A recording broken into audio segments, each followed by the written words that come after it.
6 of Get Hook Live. Well, if based on the way my connection worked out last week, I guess we can say episode 5.5. But I'm glad. Thank you for joining. I think today's topic is going to be a very interesting one. As always, I got my partner in crime over here, Hef. Hef, say hi to the people. Here he goes. All right, so we're gonna go ahead. We're gonna go ahead and get to it, guys. Today's topic is what does it mean for women to submit to men?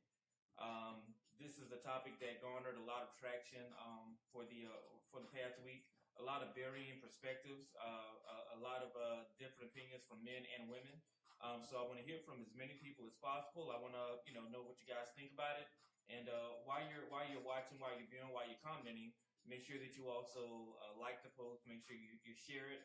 And I really want to hear. I really want to hear your responses. And essentially, when we talk about the word submit, and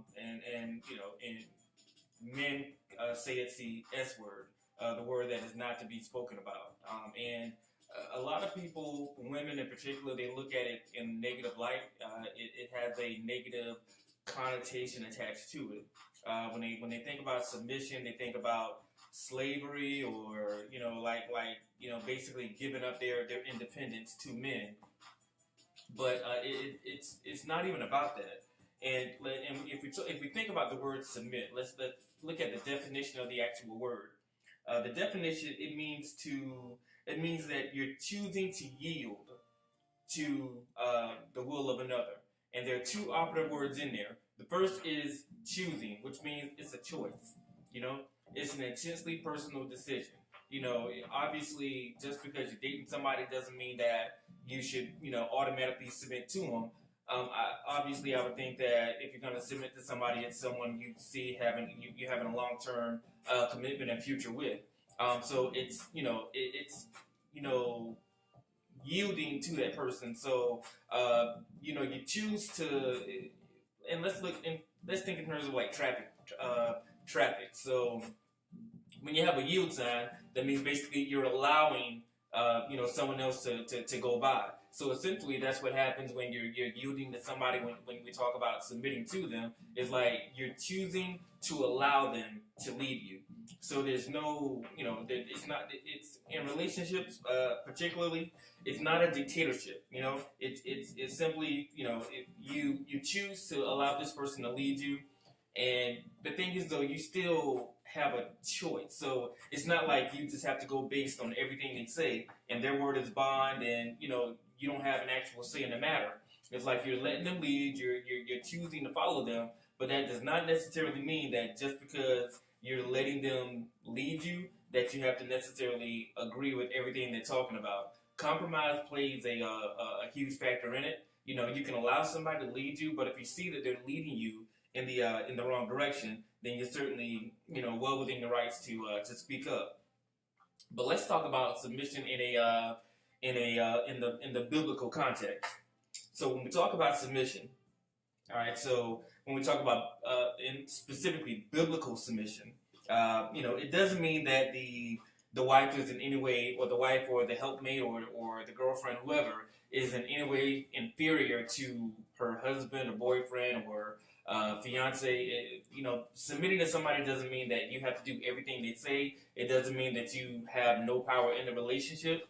The fact is, in any organization, whether it's a relationship or what have you, somebody has to lead. You can't have two chiefs. And personally, I think that it's the man's job to lead, but it's also the woman's job to help guide him.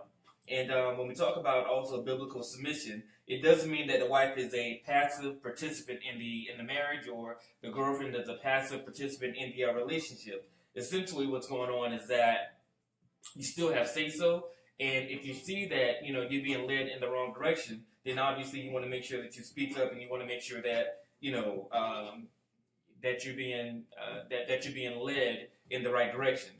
And Hef, I'm going to defer to you because you're the married guy in the house. So how do you feel about the entire submission thing, having your wife submit to you?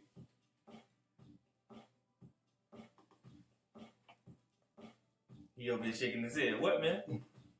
Nah, I'm not in that. I don't believe in that. You don't believe? I'm production today. I'm production. Your production, okay. So he wants to stay away from the topic because he knows his wife is probably watching. So Daryl, I apologize in advance. I'm doing sound. I'm checking the sound off everybody. And the thing of it is, like, and let's talk about the scripture that really touches on submission is Ephesians chapter 5. And, you know, it specifically says that women should be submitted to God and His Word. And it says, you know, and the thing of it is, though, it says that just as Christ is the head of the church, husbands are the head of the wife, right? But the thing of it is, though, it's what I think that scripture is twofold because it goes on to say that men or husbands specifically to love their wives just as Christ loves the church. All right, so that means basically there's a balance. So when we talk about women submitting, I don't think that you should submit to just anybody just because of his gender. You know, just because he's a man doesn't mean he's worthy of your submission. So if you're going to submit to him, he has to, you know, be selfless and sacrificial. You know, so obviously if he's, you know, if he's being selfless, he puts your needs above his, then I think that that's certainly somebody who's, you know, welcome to your submission. And if you're not getting those things, then obviously you know that's not necessarily a person that you need to necessarily submit to.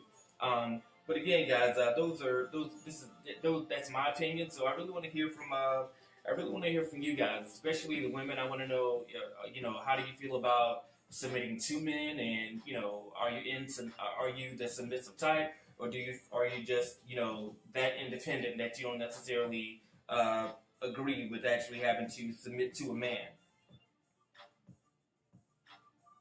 And again, when we talk about submission as well, there are going to be times when, you know, there are going to be disagreements. It doesn't mean that you have to necessarily agree with everything that the man's talking about or that he's doing. So, but I firmly believe that, I mean, there are going to be times when, even in compromise, like, you may feel one way, he may feel another way, but at the end of the day, somebody's going to have to make a decision.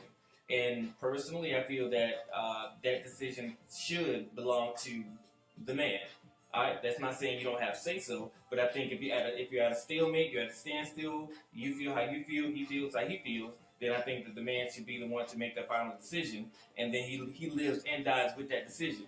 Because when we talk about, you know, submitting, like I mentioned earlier, there has to be a leader in the entire thing. So, and let's be honest about it. You know, if a woman and a man are living together and they're having troubles within their relationship, within the home, and let's say, you know, you get evicted, you get kicked out of your apartment, get kicked out of your house.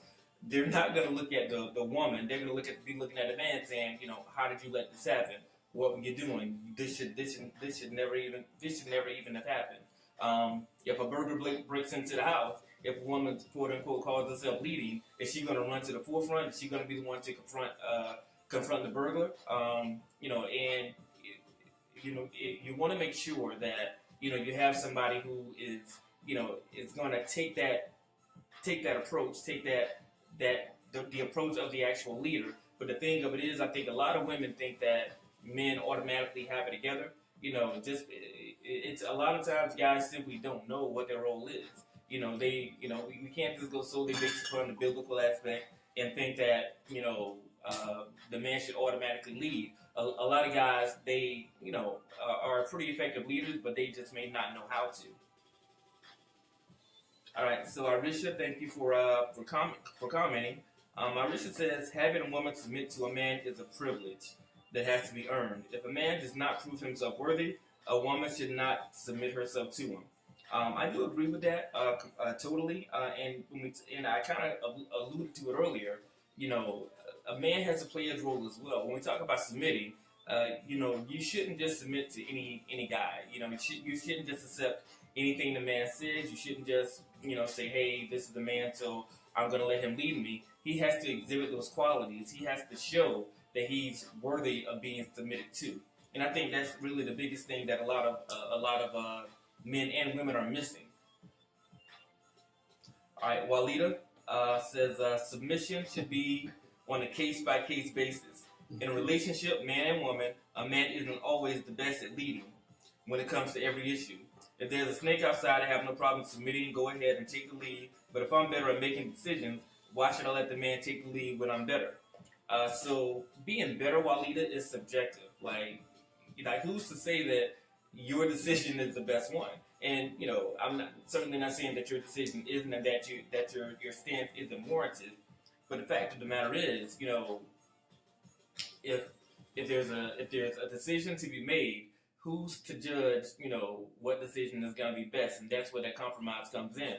So obviously, if you have different opinions, you're going to feel that you're right, he's going to feel that he's right. But ultimately, I'm not sexist, I'm not chauvinistic at all. I just simply think that the final decision should be made. The man should make the final decision. And he can, simply because, he can live and die with that decision. If he makes a decision and it turns out to be the wrong one, then so be it. That's kind of how it is sometimes. But I think that as men, we need to step up and we need to lead, and we need to ensure, we need to ensure that, okay, that's our decision that we make, and we can live and die with that. I think what she was saying was, and she can correct me, but what I got from that was, if we don't need to make this decision each time that you get to tell me to make a decision. Like if overall I'm better at making decisions or running finances or running whatever, then that's my job. Like I guess I'm taking it, or I took it as with her saying, like, I'm better at this, you're better at that, and this is my role, this is your role, right? And it's understood. Right, absolutely. And the thing of it is, though, and that's a great point, Harold, simply because, relationships are not, black and white. There is some gray area there. So, and whatever works for you, because there are going to be times when the woman steps up more so than the man, and vice versa. But, I think that sometimes men can be so egotistical. A lot of men I know, they're going to feel that they need to have the last say. But I think that's where that compromise comes in. And that's why, when I spoke about it earlier, when I laid out the definition of the word submission, it's a choice. You choose to allow this person to lead. You choose to follow this person. Not only that, but even before you get to the whole submission thing, it's like you choose who you want to be with. So you're not going to be with somebody if you don't think that he's going to lead you in the right direction. And Harold, Walida agrees with you. He was like what he said. All right, so Michelle, thank you for joining. I really appreciate it. And yeah, I did clarify the responsibilities for each party earlier, because especially in the biblical, context, I think there's certain roles that have to be followed. But the thing is, sometimes you have to shy away from that as well, because it's when you're with somebody, both of you are going to have really good qualities and separate qualities. So you want to lead on, and that's the beauty of being in an effective relationship, because where I'm weak, you may be strong, and vice versa. So if you are, a better decision maker than me, that may work for us. For some people, it's not going to work out so well. All right, Sunshine, thank you for joining. Sunshine says, as a married woman of 15 years, I don't have an issue with submitting to my husband. It all starts with us being women choosing the right man to date and possibly marry. Neither of us had it all together when we first got married, but he's proven that he's worthy. And I trust him to lead our family in the right direction. And the key word there is trust. Like you said, you chose to be with him, and you trust he's going to lead you in the right direction. And I think that's I think that's a huge factor in it, because you want to choose the right person. And honestly, sometimes we choose people, but they may or may not be the right person. But the thing is, though, if we're committed to them, then we obviously will they lead our family in the right direction. And you trust, and like you said, you trust them to make the right decision and lead you, and not to lead you astray. But you want to make sure, that because the fact of the matter is, you're allowing him to lead, and you're trusting he's going to make the right decision. And does everything he does when you're leading, every decision you make is not going to be the right one. There are going to be times when you may oppose what he's actually saying, but I think that's where that whole compromise thing comes into play as well. All right, so Larry says he'll follow, but if you're trying to leave me in the blind hill, he was like, no. Yeah, I mean, but like you said, it's you choose to follow this person. So if you know that somebody's not an effective leader, first of all, I'm gonna question why you even with him in the first place if you don't think that he can lead you in the right direction. But obviously, if you're with somebody for a reason, and you're with them because you think that it's a beautiful thing, and you're with them because you honestly and truthfully believe that you guys have something special brewing. So, but again, it's gonna be different in individual relationships, though. All right. Richard says a wise man should recognize the strengths of his woman and know when he should take the lead. Definitely, it's you definitely have to be emotionally intelligent. Because there are going to be times when especially when you bring two people together, no people in this world that I know of are completely the same. I don't care how similar you are or your upbringing or what have you. Because the fact is, it's like that everybody's going to bring different qualities to the actual relationship. All right, so Monica says, a man feeling like he has to have the last word is a sign of insecurity within himself. I certainly don't disagree with that. A lot of us were, as men, we were raised that, hey, we're the leaders, we're the alpha male, we get the last word. It doesn't matter, you're a woman, and not saying, a woman is beneath you, but, in all honesty, and hopefully I'm not breaking man code or man law by saying this, but, guys, guys look at other guys like, they look at them like they're soft if, it appears as though your woman is leading the relationship. And you can be leading in different aspects. It's not necessarily about finances. It doesn't matter who's making most, who's making less. Like, if you're going to lead, you're going to lead. No, borderline. I'm borderline. Yeah. Borderline what? Chauvinistic? No, God, cold breaking. Oh, yeah, well. My bad, guys. All right, so Michelle says, Sunshine hit the nail on the head. A man has to prove that he's worthy to follow, and women have to choose who to follow and wisely. And that's why I'm glad we're having this conversation, simply because the whole submission thing is a choice. You're choosing to follow certain people. You're choosing just because somebody's leading you in a certain direction doesn't mean you necessarily have to agree with it. With any leader, like I mentioned before, every decision you make is not going to always be the right one. But the fact is, a decision has to be made. And submitting, it's like you're yielding. It's like, okay, well, I'm going to allow this guy to lead me. But, if you think you're not being led in the right direction, then that's when you step up and say, hey, maybe we need to try something different. And men have to be secure enough to say, well, you know what, let's compromise and let's try to get this thing worked out. All right, Monica says that was her friend Keisha tuning in. So yeah, make sure you get Keisha hooked. Share.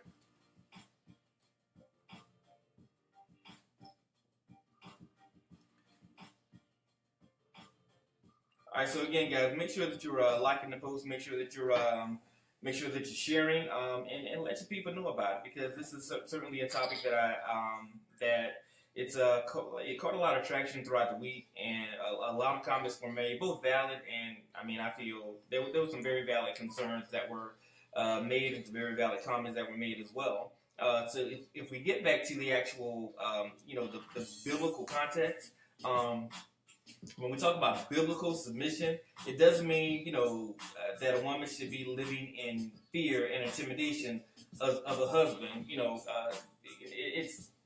And I think that's where, the lines are actually blurred. A lot of people look at submission as, well, you do what I say, when I say do it in the manner I say it should be done in. But that's not necessarily the case. No, that's not the case at all. Because the fact is, everybody has something positive that they can bring to the actual relationship.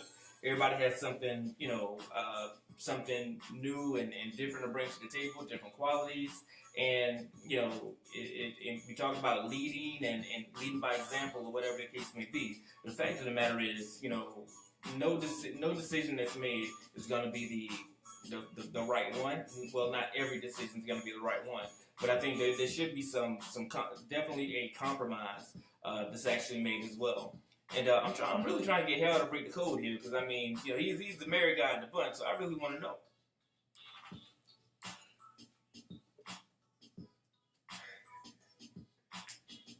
Hey, I just want to say, welcome, LaShonda. How you doing, LaShonda? That's back to B-Town right there, back to Bowman. How you doing? Thanks for joining. So he's back to your show. Yeah, he's adamant about not commenting. But a lot of the married men and women, I really want to hear from you in terms of how the dynamics of your relationships work. I've never been married. I think submit. The word itself is a powerful word, Mm-hmm. Like that's real touchy. Like submit. Why though? It'll open up a whole nother topic. But I just think submit. Like it just takes all power away. To me, when I hear submit, like you're relinquishing all power. Yeah, but I was looking at the definition earlier, and it said to yield. So it didn't say to give up your power. It just means that you are taking a wait and see approach, seeing how things work out, and either you're going to go or allow the other person to pass. So and I think that the word submit itself, like you mentioned, a lot of people take it out of context.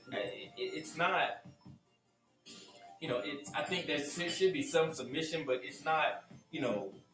Submitting to somebody doesn't mean giving up your rights. And submitting to somebody doesn't mean you're not an equal partner. It doesn't mean that, because, when we talk about submitting, like, I think the old school, the way we were raised and things, we're talking about, like, hey, you cook dinner, you fix your man a plate, you give him the big piece of chicken because he's the provider or what have you. But I think, but getting to that, though, a lot of it was, like, back in the day when our parents and grandparents came up, the husbands went out in the workforce and they worked and they paid all the bills. They were the breadwinners.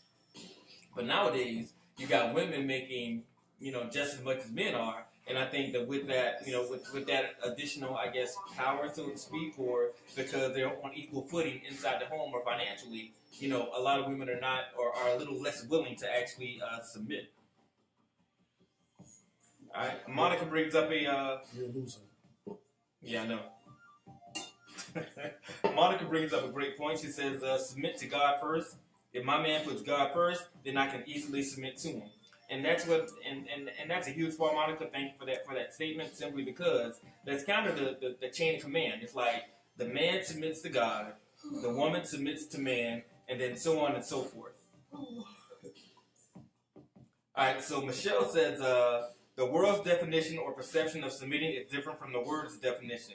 Absolutely, because the Bible clearly lays out, it's not about the man is superior or the woman's inferior. It's like an order of operation, or there are levels to it: God, man, wife. And it doesn't mean that the wife is because that's the natural order of things, that the wife is less. It just simply means that that's how God intended it to be. And if you're a Christian woman, or if you claim to be a Christian woman, my whole thing is like, how can you truly ignore the teachings that go along with that? Because again, the Bible clearly lays it out, and regardless of the financial situation or who's making more or who's making less, the fact is there's an order of operations that has to be followed. All right, Larisha says submission is all about respect. Definitely, a woman should not feel inferior. She should not feel belittled because the man is quote unquote the leader. And that's the case with anything. Just because you're the quote unquote leader, it doesn't mean that it's the know all end all.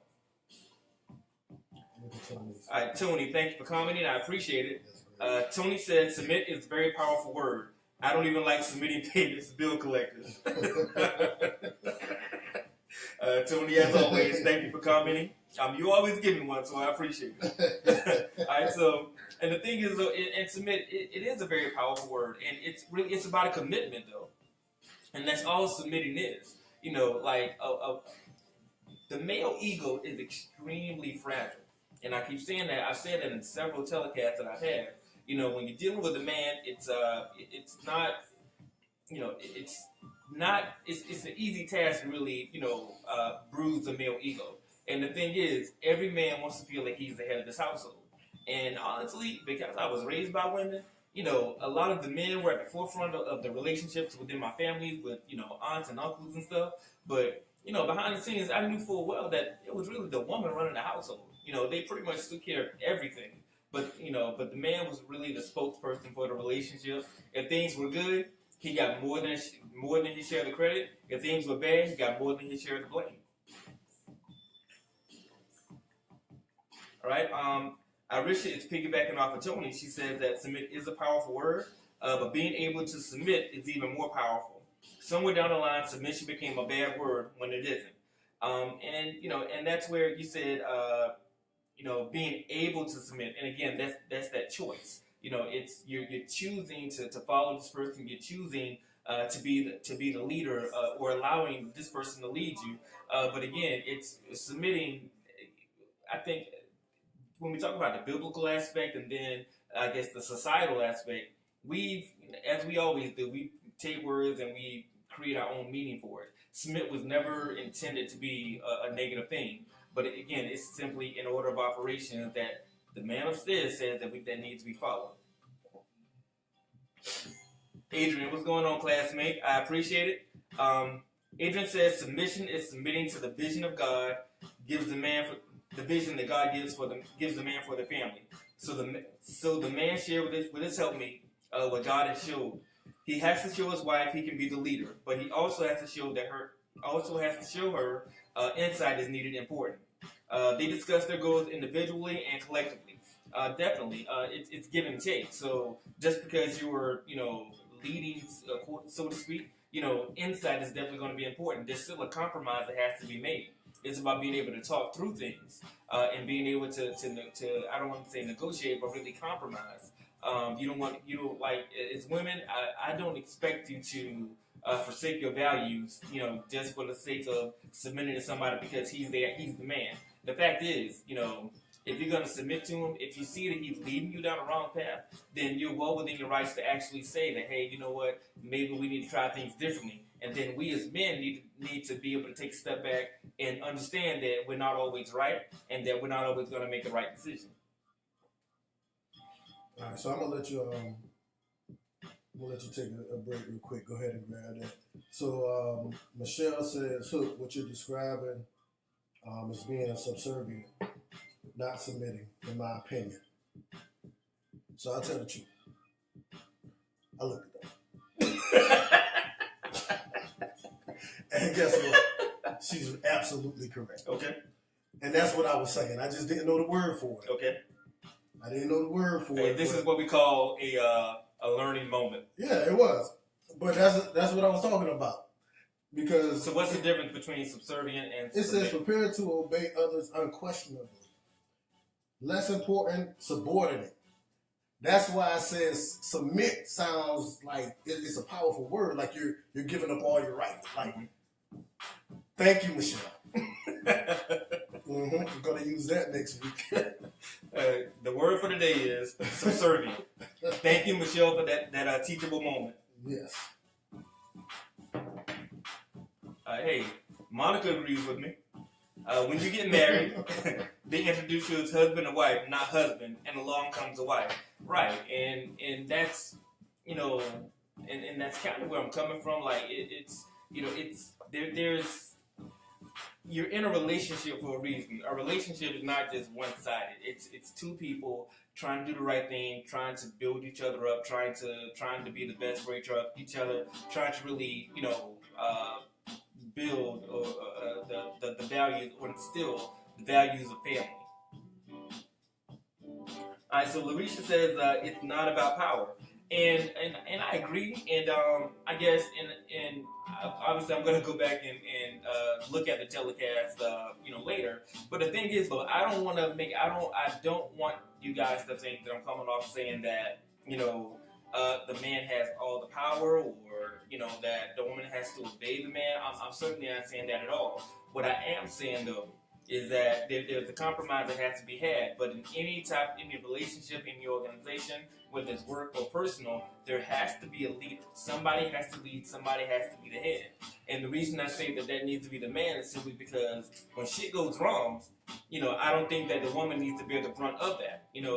There's always going to be the face of like even when we talk about like sports teams or what have you, there's always, to use a sports analogy, if you lose a game, and I'll use LeBron James because, everybody loves to hate him, but it's like, if the Cavaliers lose, he's going to be, it doesn't matter what he does. He can be 20 for 20 with 59 points, but the fact is, if they lose, he's going to get the blame because he's the leader. And I think that's the same in the household. If something goes wrong, people aren't going to look at the woman. They're going to look at the man, and they're going to wonder why, hey, how did you let this happen? This shouldn't be happening. You need to step up. All right, Adrian says it's not about power. It's about teamwork. Understanding you're on the same team.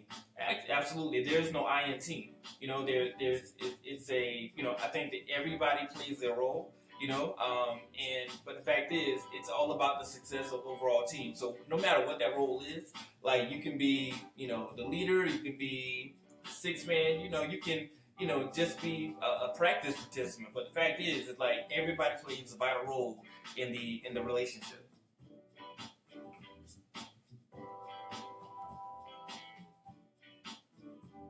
All right, so Michelle says, my 14-year wedding anniversary is next month, and we will be divorced by the end of the year. Damn. I share that to shed light on my perception. My husband and I both contributed equally to the household financially, but I had no problem fixing his plate. Now, to me, that wasn't me submitting, but showing my husband love and appreciation. But with that said, with submission, the head needs to also show appreciation, care, and concern, and not act entitled to the submission. And Michelle, you hit the nail on the head because what I alluded to earlier was, and we can go back to Ephesians chapter 5. It doesn't just say, that the woman needs to submit to the man as, the church submits to Christ. What it's also saying, though, is that the man has to be selfless in his act. So he needs to show his appreciation. He has to earn the right to be submitted to. And I think that's the key thing that's missing here. Just because, you're grown with a pair of testicles, it doesn't mean that it doesn't mean that you have to, that you automatically earn the right to be submitted to simply because you're a man. All right, Sunshine says, absolute truth. When that household falls apart, no one's looking at the wife. They're looking at the man, and that's why I'm so adamant about having the man take the lead. It's let me, as a man, let me be the fall guy. I don't want that kind of pressure on my wife because as a man, I want that pressure on me.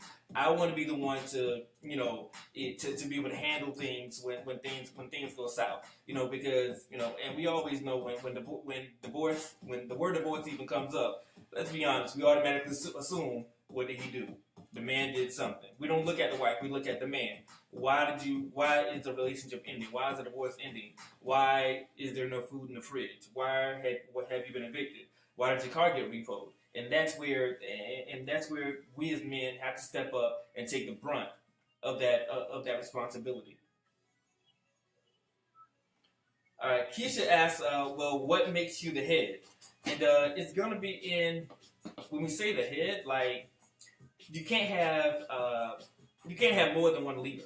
You can't, because you're never gonna compromise. Somebody needs to step up, and somebody's gonna have to make the tough decisions. But when you say head, I mean, I didn't write it. but it's clearly in the Bible. You know how we black folk go. We supposedly live and die by everything that's in the Bible. But the fact is, I think that the man is and should be the head of the household. Now, being the head, being the leader, doesn't mean you have all the power. It just simply means that you're the face of whatever's going on. All right, so again, guys, make sure that you're liking the post, make sure that you're sharing, and make sure that you continue in the comment as well. All right, so Adrian says, keyword selflessness, not keeping score. Read the scripture that explains what love is. Absolutely. And I've been in relationships before, and I'm sure a lot of us have, where it's like we're checking off things we've done. Well, I did this and I did that, and this is mine. But when you're in a relationship, none of that even matters because you're doing it for the betterment of the person that you're actually with. So when we talk about being selfless, as men, we need to be selfless because it's about protecting what's ours. You know, me as a man, like I'm extremely territorial. Like if I'm with you, I'm with you. You know, I don't want any harm to come to you. If we have kids, I don't want any harm to come to the kids. I'm extremely overprotective in that regard, and I think that's really how God intended it to be. So I'm gonna do what I need to do to protect my family because you know the man is supposed to be not only the provider but the protector of his family. If I can't protect my family, then I'm not worthy of being there with them. Walida says, you all do realize the Bible was written to fit the male agenda. You know, Walida, that sounds like a topic for another day. But I don't necessarily disagree though. And it may be in the Bible, but the fact is like we can take bits and pieces from the Bible as we always do. But nobody's gonna follow everything in the Bible to the letter. But again, every relationship is gonna be different. So what works for you works for you. But I don't disagree with you though. You know, I've been reading more frequently now than probably ever before in my life. And you know, the Bible does lead more towards the male agenda. But the fact is like you know, times have changed completely.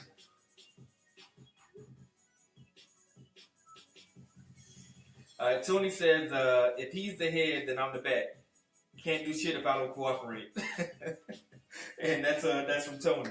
And Tony, that's where, you know, and that's kind of how it comes in. It's like, as a husband, it's almost our job to, or the male in a relationship to get the buy-in from the wife. You know, personally, I don't want to do anything that my significant other is not going to be comfortable with. So, but I'm a different breed though. I believe in communicating. I believe in talking things through. Like although I see myself as the leader, I see myself as that person who's going to make the tough decisions. I don't want to do that. I don't want to just make a decision for us. I want us to make a decision. And if we had a stalemate, and you know, we really don't know exactly what direction we want to go in, and you know, you feel how you feel, and I feel how I feel. Then I think it's my job to make that tough decision. Because if it backfires, honestly, I would rather it backfire on me than on you. I would rather you, you know, as my significant other, be able to say, "Well, I told you so." Like I don't want to have to do that, you know, with the person that I'm with. All right. So Larisha says Adam was created first, and Eve was created to do everything that he couldn't do. There shouldn't be competition or power struggle between husband and wife. And Larisha, you make a very good point because I think that women, and I'll direct this towards women, I think you need to get away from the narrative that, hey, I don't need a man, you know, and which I think is complete and utter bullshit. You know, women need men need women, and it's give and take. So you may be financially independent, you may be able to do things, you know, live and have a great life and do things without a man involved, but it doesn't necessarily mean that you don't necessarily need them. Because there's certain things that a man can do for you that you can't do for yourself. All right, Adrian says selflessness is making your spouse needs your priorities. Agree or disagree? I agree 110%, classmate. Primarily simply because, you know, like if there's a need out there, and that's where that whole communication thing comes in. If there's something you need, I can't provide it to you if you don't tell me that you need it. Once I know what your needs are and I know what you expect, then I need to be able to rise up to those expectations. And I think, and because I'm raising a daughter, I'm more in tune with a lot of things now, and that's why I do a lot of things for my daughter now that so she can whoever she ends up being with, he's gonna have some huge shoes to fill, simply because I'm opening the door for her. I'm constantly telling her how beautiful she is. I'm constantly letting her know that she's smart, she's intelligent, she has a lot going for her. And I think that we as men, we need to make sure that we're catering to our woman as well. It's nice to be catered to, but women need our reassurance that we're in it for the long haul also. All right, Brene, thank you for joining in. She says, I agree with what you said. There has to be a leader. My dad has been leading our family forever, but that doesn't disregard my mother's strong role.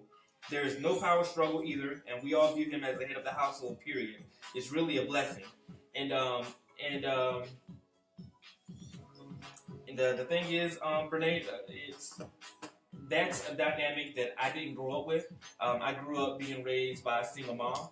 She made all the decisions. I didn't have the ideal upbringing. I had my uncles and my older cousins who were married, and they provided a really good example. But I didn't have a true in-house example of what a man should be. So there are a lot of things that I'm still growing. I'm still learning. And it's everybody plays their own role. But the fact of the matter is like there can only be one head. There shouldn't be a power struggle.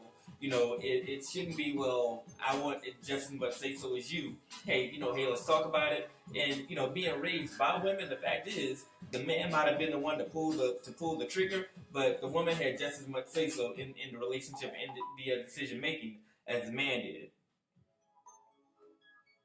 All right, so Walida says if something backfires, it's on us. And by us, I'm assuming you mean women. So I need to understand, Walida, what do you mean by the backlash is on you? Because I know with me, with all the situations I've experienced and with things going wrong in relationships, I've seen the man, be vilified for it, and justifiably so. I think that he should definitely take the sound man will be a little bit slow.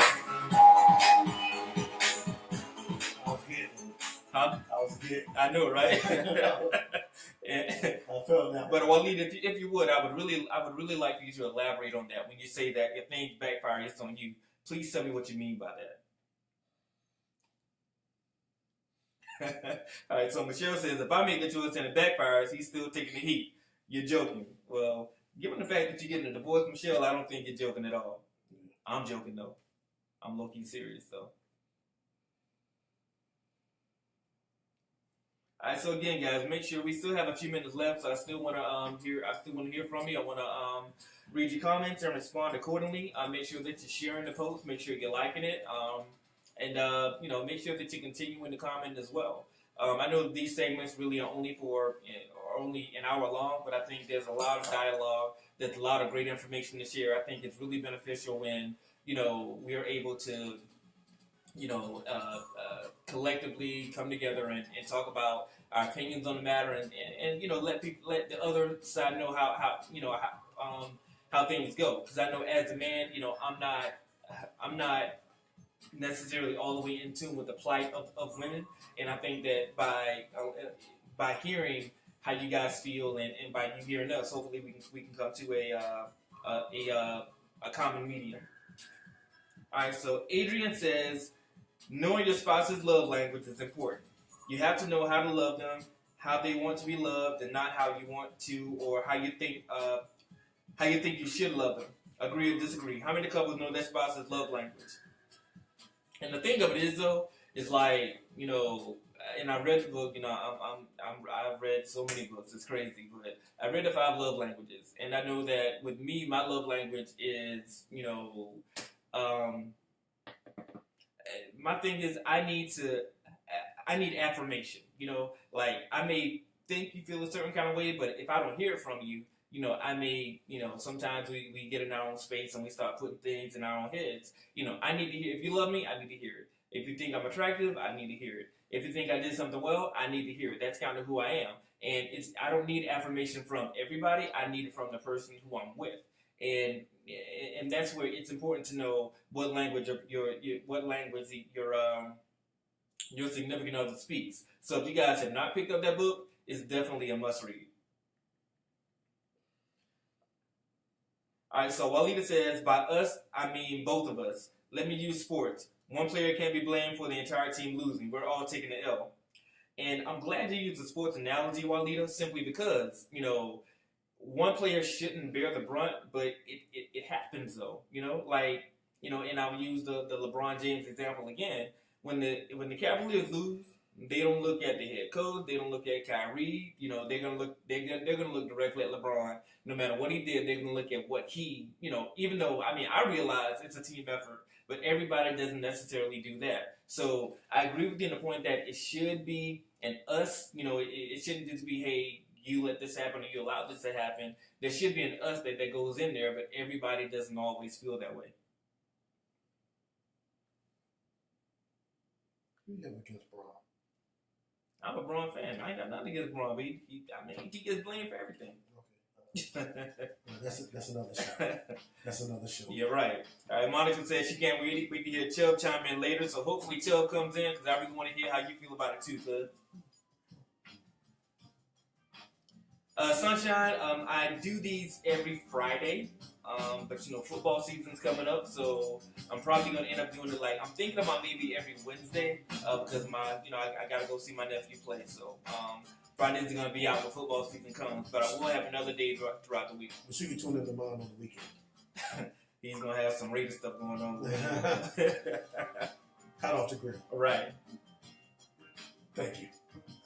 All right, so Michelle says she's responding to Adrian. She's saying that's why she's getting a divorce, that her husband, or soon-to-be ex-husband, needed my language to make sense to him.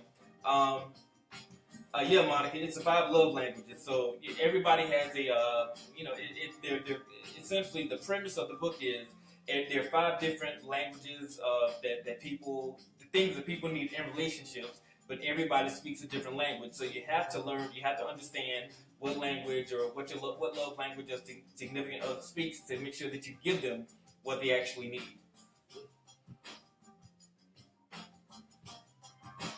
Alright, so guys, we still have a few minutes left. So keep the comments coming. And again, this was a very informative topic. I hope that you guys actually learned, picked up some information, and incorporate some of the things that you learn into your relationships, because we have to get to the point when we talk about divorce rates and things like that, we have to make sure that we keep the family together. And I'm certainly not embarrassed to say I didn't grow up in a conventional family, and that's one thing that I really want for myself, and that's one thing that I want to continue working towards, is I want to have that solid foundation that my kids can actually that I can actually give to my kids, and there's some things I didn't actually have growing up. So again, guys, I really appreciate everybody joining in. This was very informative. As always, I want to thank everybody who commented. So I want you to continue, liking the status. I want you to continue. We can continue the dialogue going offline as well. But I also want you to continue to make sure you share it as well, because I want us to get out and reach as many people as possible. When you share it, make sure you attach the hashtag #GetHooked. And once again, guys, I appreciate it. And I'll see you again at 7 p.m. next week. Thank you.